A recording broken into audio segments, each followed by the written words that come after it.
Once again, I'm JC Frazier. I'm your host. I am the lead for the Architectural and Technical Support Group. Along with me, there's Michelle Helu, Architectural Design Reviewer, and John Mesner is our construction specialist. So one of the things the commissioner did mention to me today was that she wanted me to make sure you understand that what we're going over is nothing new.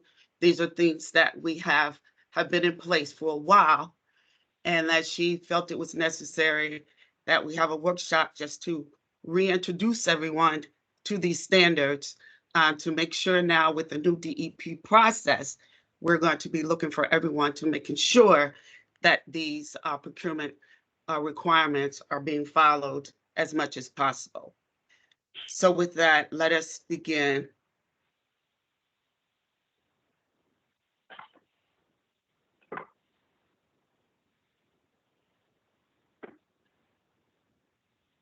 I'm looking to keep you guys awake, so there's going to be some sound effects.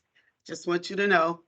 And so DOH Procurement Basics, please submit all questions to the chat. Hopefully we will have time afterwards for me to answer some questions, but if not, we will be doing a FAQ sheet, which will be posted within the week following. What I want you to do today is I want you to remember two games. So we had it all excavated, had the IMTL come out, they did compaction tests and said, okay.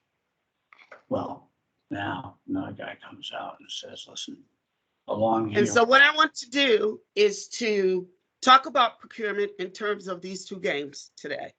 And the reason why I'm doing that is because I want you to remember, and I want you to relate procurement to these two games. And hopefully, it's my intent that by using these two games, that it will help you to remember the process and the steps that you need to take in order to comply with the state procurement requirements. Oh my God. So our first game is the $100,000 pyramid. Everybody's not muted. The first game is the $100,000 pyramid. And the reason why we're using the $100,000 pyramid is because it's very important that you start with your cost level and understanding what the cost level is that you will be using. There are 3 cost levels.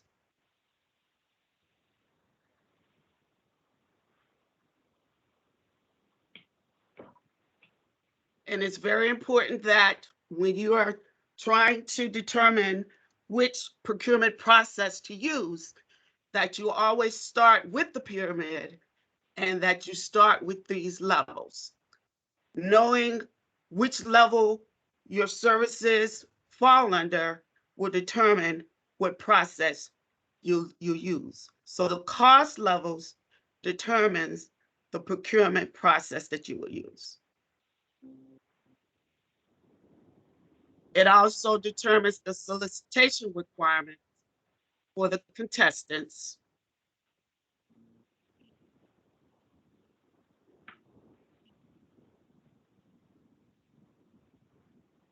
So that we can go on to game 2, because that's really where we start. And it's very important that you know where your services, the cost of your services fall. If you don't get that part right, it's going to be very, very difficult for you to follow the procurement procedures. So our next game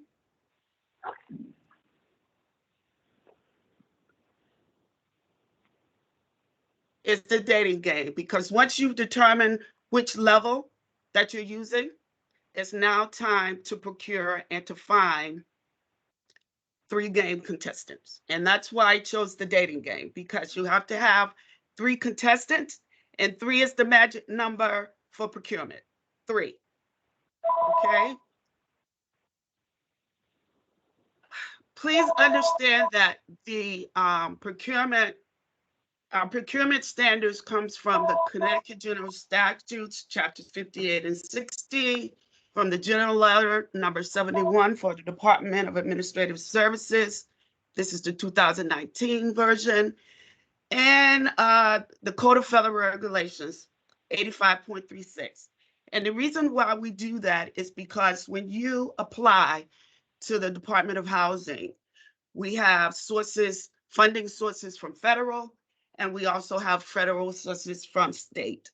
And we want to make sure that when you come in, because a lot of your professional services are done during pre-development, that you have procured them in a way that you will be able to qualify for either type of funding, for state funding or federal funding.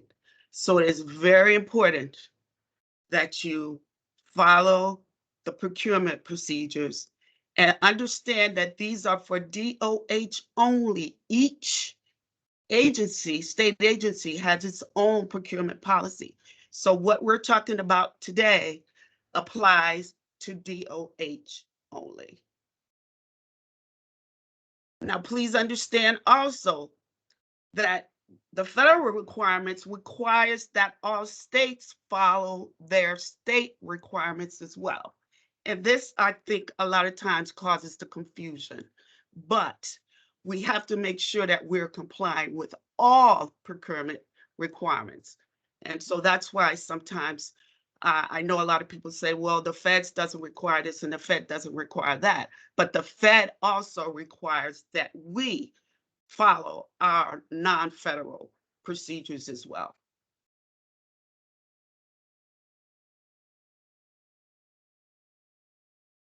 Back to the procurement and the first level, 5,000.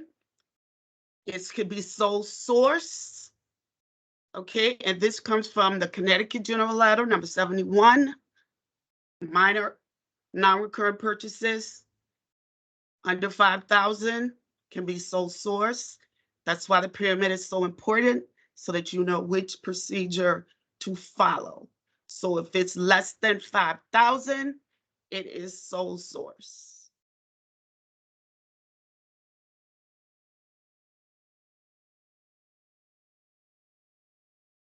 The next level is $50,000. This again comes from the general letter number 71, between 5 and up to 50. It must be competitive, a written scope of services or work, minimum 3, back to number 3 contestants, quote bids or proposals. That is between $5,000 and $50,000. The next level.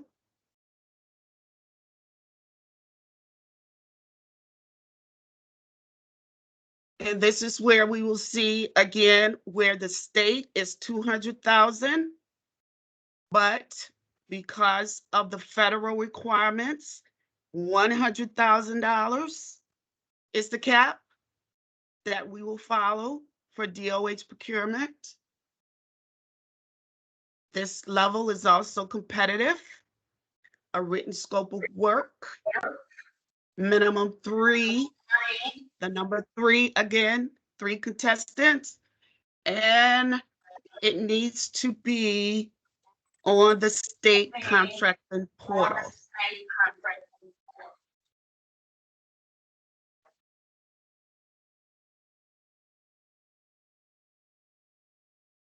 Now we're going to split 100,000 two ways, one with goods and services, and this is coming from the federal. Okay, it needs to be open, competitive proposal, RFP, RFQ, written evaluation criteria, publicly advertised, and a minimum of 3 proposals.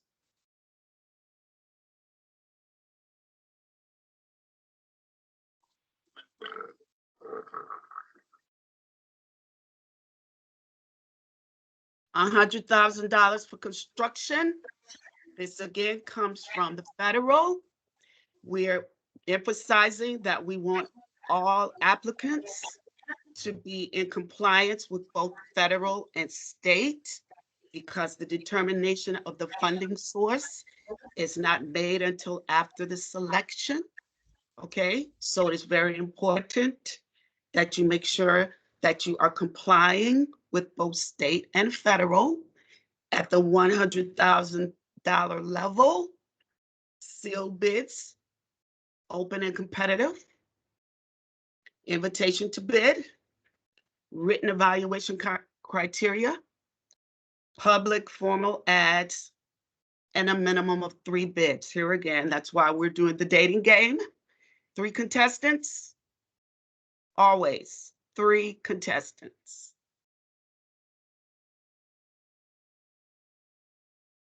Competitive procurement is the minimum threshold for competitive 3 acceptable responses. Back to the dating game. Number 3, 3 acceptable responses is considered competitive. So please make sure that you have 3 minimum responses in order for them to be competitive. Open competitive procurement. This is a federal requirement. It is also a state requirement, means that is open to the public by formal advertising and a competitive RFP or Q or invitation to bid selection process. Open competitive procurement. Here are the prohibitions. Cannot break things up into smaller entities or items to get around procurement thresholds.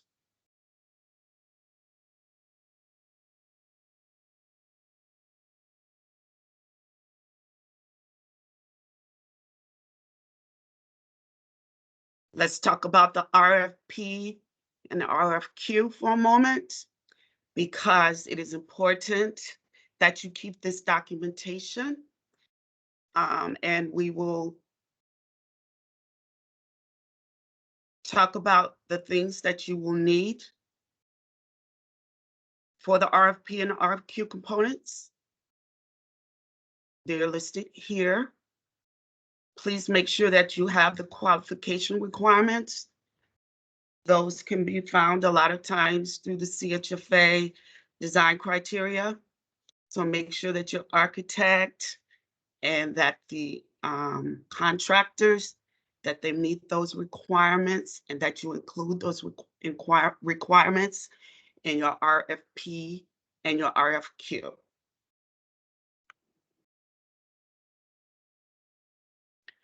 Scope of services. It's just some things in general to make sure that you include in your scope of services. If you're only doing a scope of work, please make sure that you include the qualifications in the scope of work only. Remember the different levels. Certain levels only require a scope of services, not an RFP or RFQ.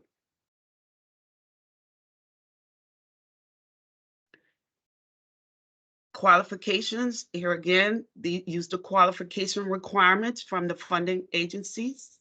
CHFA and DOH do a lot of work together, so a lot of their requirements DOH utilizes. So if you are meeting CHFA requirements in terms of qualifications, generally you're also meeting the qualification requirements for DOH projects.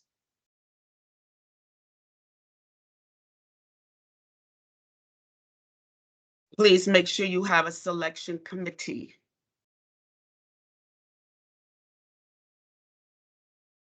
DOH does reserve the right to review the selection process prior to its finalization.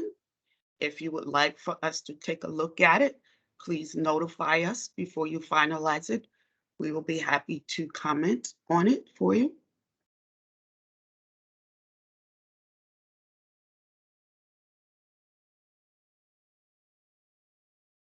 Please note the difference between the RFQ and the RFP process.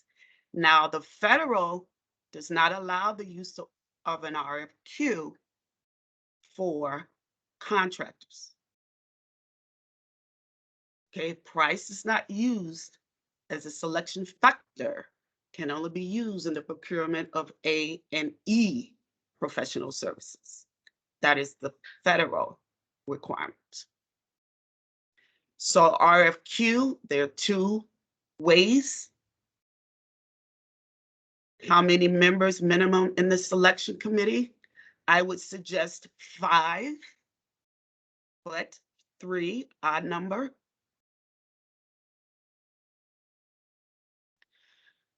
Two-phase step RFQ, screening by qualifications. And then the second phase, once you've got a short list through qualifications, then you can request fee proposals to the top 3 to 5 selected through the qualification screening.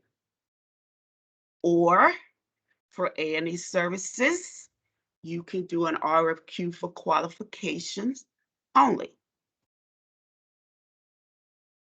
And then the RFP or the invitation to bid, you can do fee proposals and include the qualifications as selection criteria.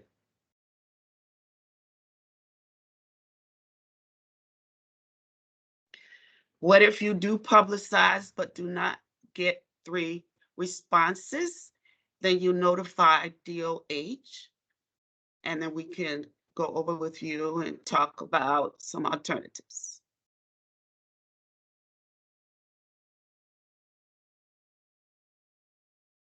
Here are some suggestions for selection criteria.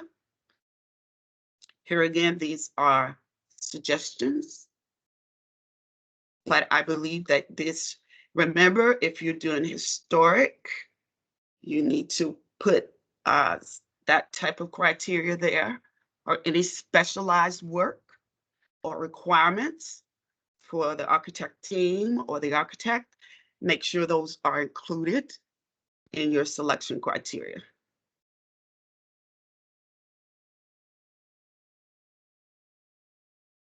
How many members minimum in the selection committee?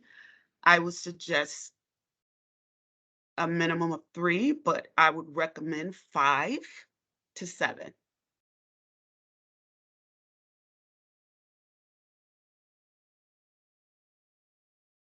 When you're reviewing the criteria, 3 basic steps: screen, evaluate, and rank.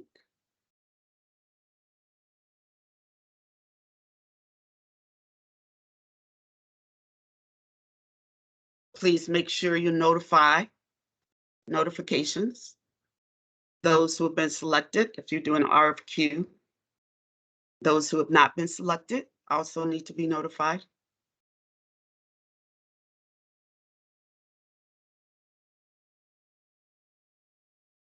Make sure when you're reviewing the fee proposals that you have an evaluation already set up for that.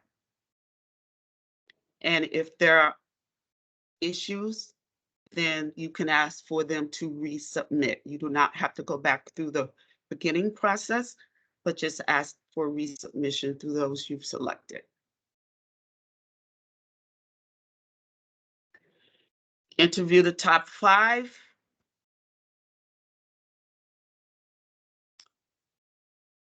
And the reason why we suggest 5 is because the number 3, again, 3 contestants. Make sure you have an interview evaluation form.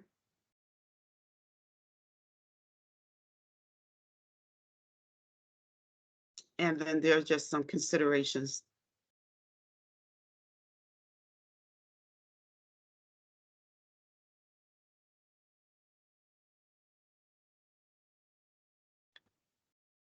The interviewed firms should be allotted the same amount of time. Okay.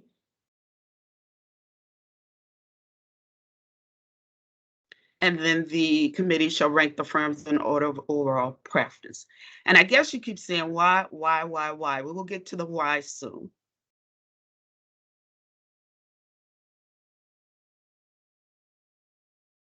The committee makes a recommendation, and then you're selecting, notify the selected firm. You can also talk with DOH prior to your final selection as well. And let me say that it's not necessary that it's going to be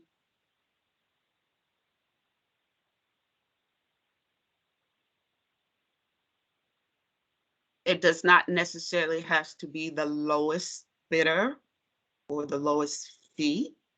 And that's another reason why it is important that you keep the records, which we will talk about, so that if you're not selecting the lowest bidder or the lowest fee, that we have documentation to support your selection. Okay, it could be maybe they had more experience in what you wanted, but their fee was higher. And you can select someone if you felt that qualifications or experience or the specialty is something that you wanted to set as a high priority. Okay, so it's the qualified, responsible, but you need to make sure you have the documentation to support that selection.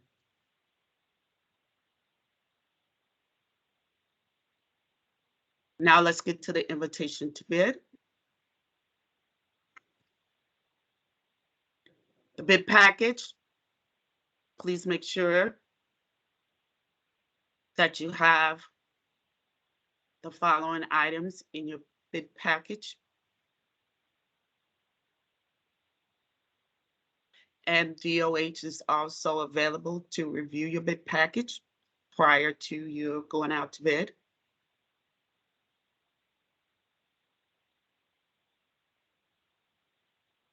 Also, make sure you include the contractor qualifications.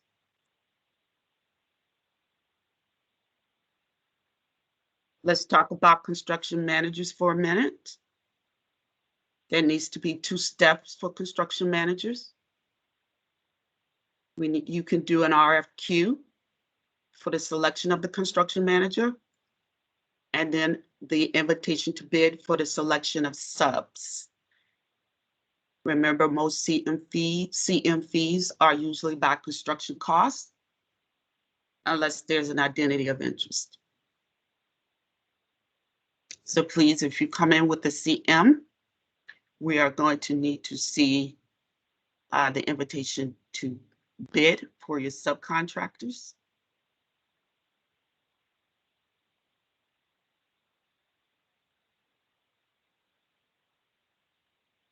We get a lot of identity of interest where the contractor is a part of the development company or some type of relationship there. If that's the case, your invitation to bid also has to be for your subcontractors. And also, if this is less than $100,000, you need to follow the small purchase procedures that we went over previously.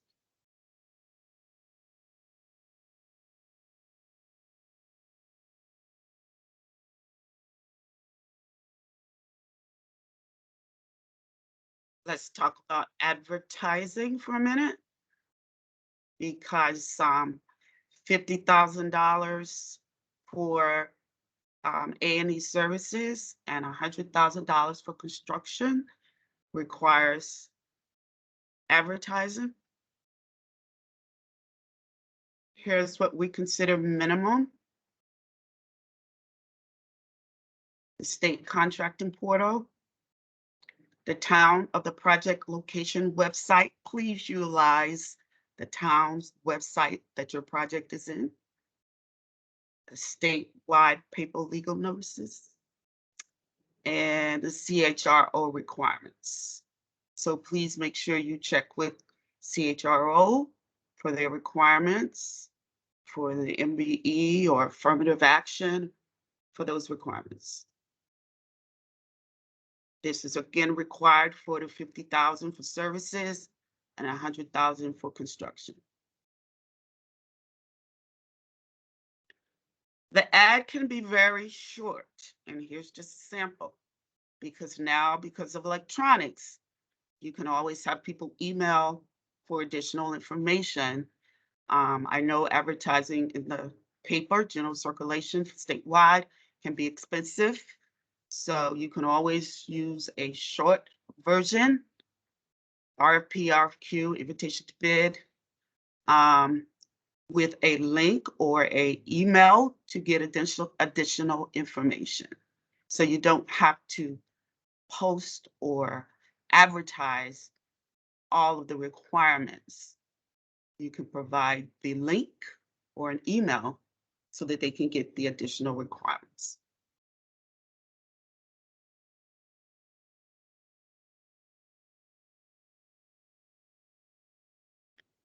Records, I can't emphasize this enough.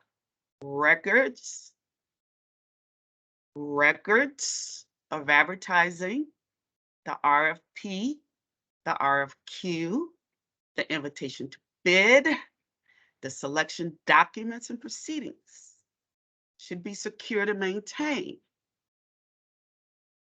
Okay, so you must keep records of your process and the procedures that you followed.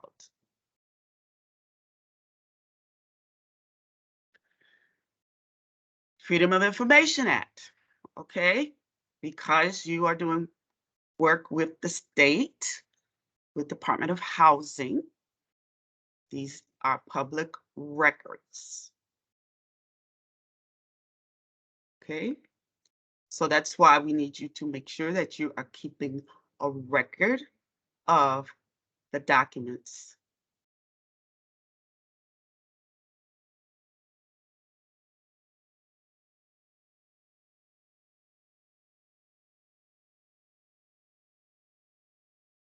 The construction procurement plan is a part of the consolidated application. Now, the construction procurement plan should be a narrative of the process that you've used to, or that you're going to use to select the contractor. We've just went through those procedures. Okay, so that is what you have to go through to look at it. And that's what we're looking for. How did you select, or how are you going to select? And the reason why we emphasize record keeping is because for closing, we asked you for those documents. We asked you for the RFP or the RFQ. We asked you for the scoring sheets.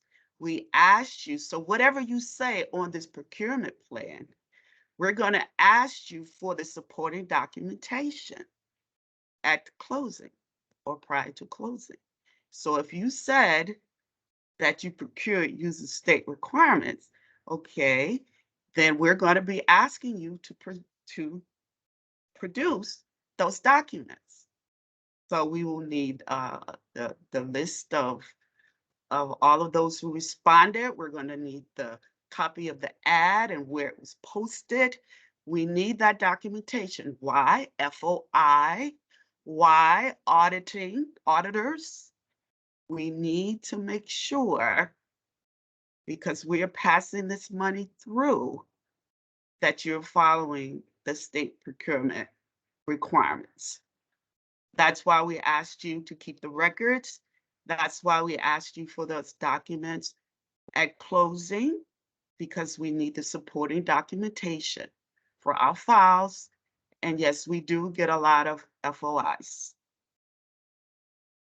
People wanted to know. So please, please make sure that you're keeping that documentation, those records. And we're going to end, and a heads up, professional services as well.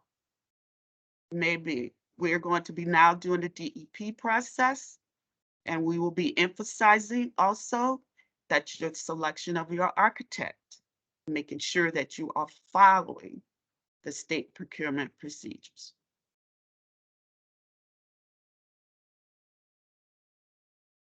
So when you're coming through the DEP process, we will be talking with you about, if you have not selected an architect, we will be talking to you about the steps and the procedures. If you have, we may ask you, how did you select them?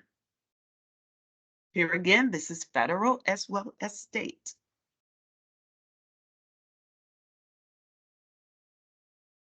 Recap. Remember the two games, the $100,000 pyramid to find your cost level. I can't emphasize this enough. Please make sure that you always start with the pyramid and to know what your cost level is before you jump to finding 3 contestants in the dating game. Remember the scope of work, request for proposals, request for qualifications. Remember, it has to be competitive, 3 contestants, and advertise. So I am finished a little earlier than I thought. So if there are any other questions, I say that what is the current CHRO set aside? I recommend that for CHRO, we also ask that you submit your documentation to CHRO. They normally provide you what they're going to require for the contractor and for the bidding. Those are CHRO requirements. And so the current CHRO set asides, they will inform you of that when you notify them or when you submit, let them know that you are doing a DOH project. Are there any other questions?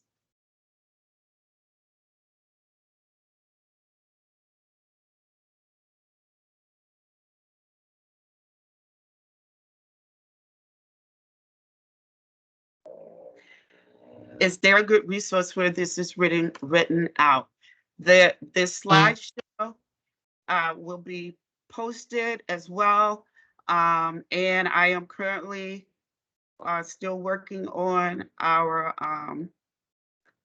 guidelines for procurement, which I hope to be posting pretty soon. Yes, you can get a copy of this presentation, I believe. We'll let you know. Any other questions? Yes, the slide presentation will be made available. We will be posting it on our website.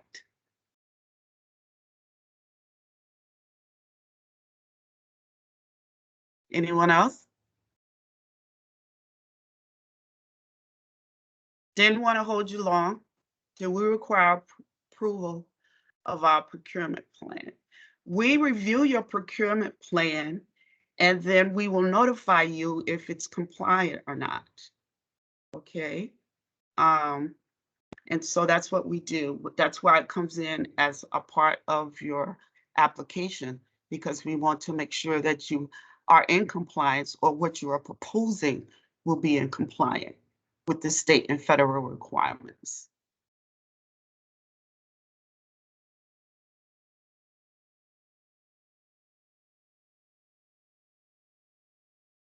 You have approved in the past that we select the GC by RFP, and then the GC will bid out the subs. It's that. Let me say that a lot of things we do are on a case-by-case basis, depending upon the situation and circumstances. So yes, there have been things that we've done in the past, but we're trying to get away from some things. So I can't give you I can't give you a no, but we're not trying to repeat what we've been doing in the past. So it may be a little more difficult for approval for that, especially now that we are in the DEP process and we are doing a pre-application type of review. So we are not going to be, and that's the reason why the commissioner wanted this workshop, because we're going to be moving away from a lot of the past practices. Can a housing authority assign an employee as the project manager and include the costs in the project? I will have to consult with some of my colleagues on that question and get back to you on that one. Unless any of my colleagues are on who knows that answer.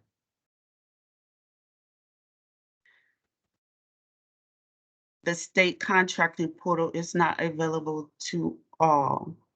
Okay, let us know if you're not able to access it. And then we can talk about it. I'm not sure. Maybe you'll have to sign up for it. I'm not sure. Okay. Thanks for that notification. Anyone else?